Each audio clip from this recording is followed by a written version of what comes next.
Müslüman üçün yalnız Quran kifayətdirmi? Uca Allah Peyğəmbərin, ona Allahın salavatı və salamı olsun, vəfatından sonra onun sünnəsinin şəriətdən olmasını bəyan etmiş, nazil etdiyi ayələrin izahını Peyğəmbər vasitəsilə insanlara çatdırmışdır. Peyğəmbərə itaət ayələrini isə buna dəlil etmişdir. Əgər biz hədisləri qəbul etməsək, hədislərin yalnız onun sağ olduğu vaxtda aktual olmasını iddia edib Quranla kifayətlənsək, belə çıxır ki, Allah öz qullarına gücləri çatmadığı bir şey yükləmişdir. Çünki Peyğəmbər sallallahu aleyhi və səlləm vəfat etmiş və ondan bir şeyin hökmünü öyrənmək mümkünsüz bir şeyə çevrilmişdir. Bu isə İslamın təməlinə zidd olan bir fikirdir. Uca Allah buyurur: Allah hər kəsi yalnız onun qüvvəsi çatdığı qədər mükəlləf edər. Hər kəsin qazandığı xeyir yalnız onun özünə, qazandığı şər də yalnız öz əleyhinədir.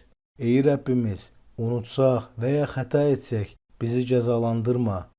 Ey Rəbbimiz, bizdən əvvəlkiləri yüklədiyin kimi bizi ağır yüklə yükləmə.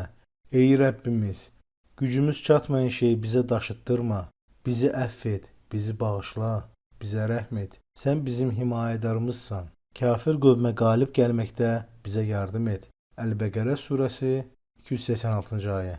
Həmçinin Allah buyurur: O sizi seçdi və atanız İbrahimin dinində olduğu kimi bu dində də sizin üçün heç bir çətinlik yaratmadı. Əl-Həcc surəsi 78-ci ayə. Allah sizin üçün çətinlik istəmir, əksinə asanlıq istəyir. Əl-Bəqərə surəsi 185-ci ayə.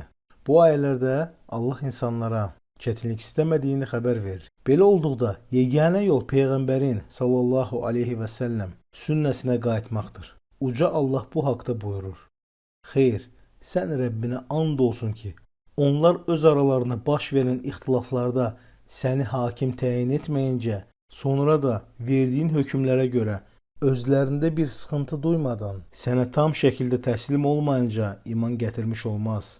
Ən-Nisa surəsi 65-ci ayə.